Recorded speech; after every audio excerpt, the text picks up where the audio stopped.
Ideme klapka veži. Jaro, čo to držíš v ruke? Uh, to je taký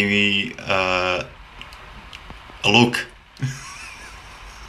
Luk. A to má nejakú špeciálnu funkciu, napríklad, že to strieda a že to má vystreliť niekde, proste namieríš, alebo trafí, kam namieríš a má to nejaký ostatný dôvod na konci a ty to zapichne do toho, kam to mieríš. Vieš čo, ešte je to mokré, takže musím počkať, kým to vyschne, ale som si istý, že keď to vyschne, tak zabijem srnu tu na spaneláku, keď vystrelím.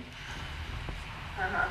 Takže je to tak dostatočne silné, že keď to napneš, tak to bude letieť dostatočne ďaleko, aby si proste zabil srnu, ktorá je 50 metrov od paneláku. Podľa mňa tá srna je na druhej strane kamery.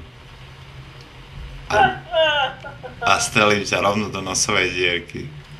Ale neveríš na mňa, musíš veriť na kameru.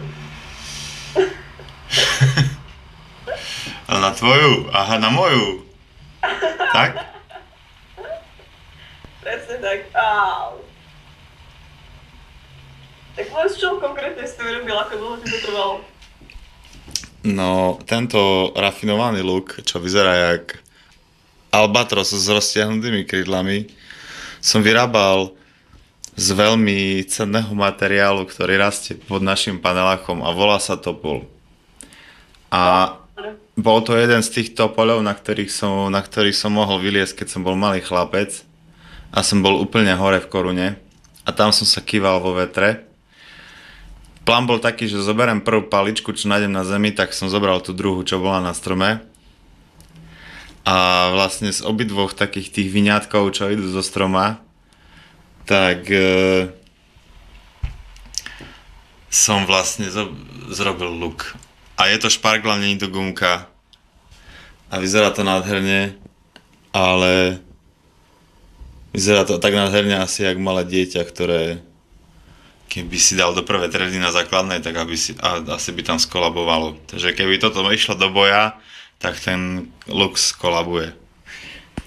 Ale možno bude strieľať aj. A je to špargla a není to gumka, a to čo znamenalo? No, toto vidíš? Nie Aha. je gumka, ale je to špargla.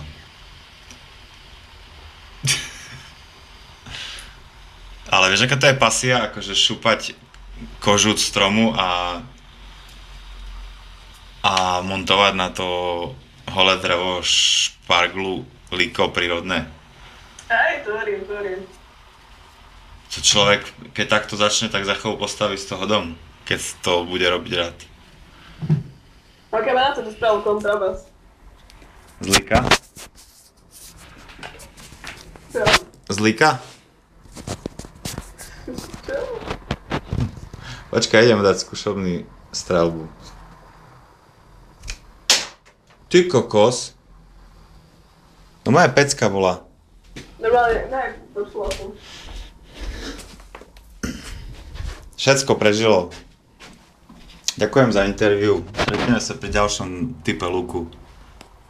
Čau. Cheers.